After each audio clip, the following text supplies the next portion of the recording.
long before he was tested with the greatest sacrifice. There was a man searching for truth in a world full of darkness.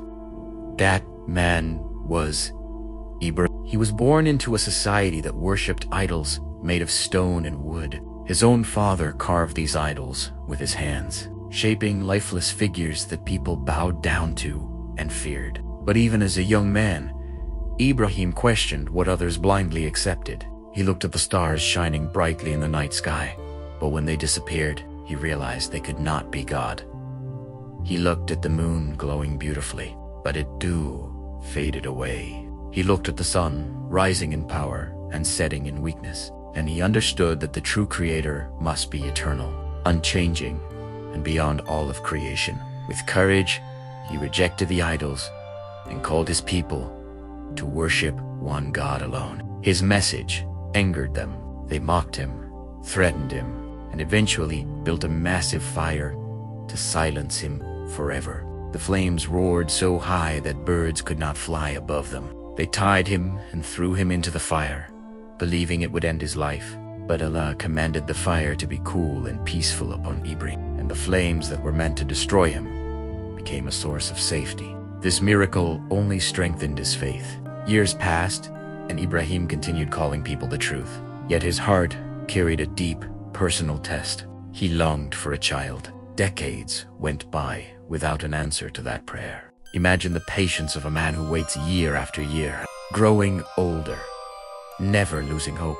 Finally, Allah blessed him with a son, Ismail. The joy of that moment cannot be described. A child after a lifetime of waiting, a son to love, to raise, to guide. But Allah tests those he loves. Ibrahim was commanded to take Hajar and baby Ismail to a barren desert valley, a place with no water, no crops, no people.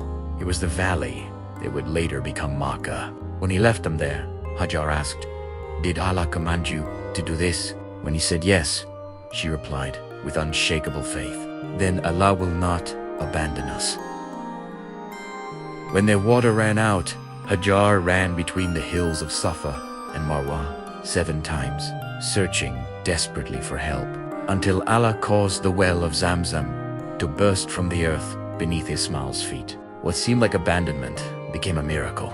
Ismail grew into a strong, obedient young boy who loved his father deeply. Then came the test that would define history. One night Ibrahim saw in a dream that he was sacrificing his son. 4 prophets. Dreams are revelation. This was not imagination. It was a command. The weight of that command is beyond human understanding. The son he waited decades for. The son who was a miracle. The son he loved with all his heart. Yet Ibrahim did not rebel, did not question, did not delay. He approached his son gently and said that he had seen in a dream that he must sacrifice him, and he asked what he thought. Ismail's response revealed a faith just as strong as his father's. He told him to do what he was commanded and promised. Together, they walked to the place of sacrifice, not in anger, not in fear, but in submission. Ibrahim laid his beloved son down, preparing to fulfill the command of Allah. At the very last moment, as the blade was about to fall, Allah called out that he had fulfilled the vision. It was never about the blood. It was about obedience. A ram was sent from paradise to be sacrificed instead, and the test was complete. This moment is remembered every year during Eid al-Adha, when millions around the world sacrifice animals in remembrance of that ultimate submission. The story of Ibrahim is not a story of loss, but a story of trust. It teaches that when someone puts Allah above everything else, even above what they love most, Allah replaces their sacrifice with something greater. Ibrahim was given the title of the close friend of Allah, and his legacy lives on in every prayer, in every pilgrimage, in every act of sacrifice, done with sincerity. His life reminds us that faith is not words, but action. True submission means trusting Allah even when the test feels impossible,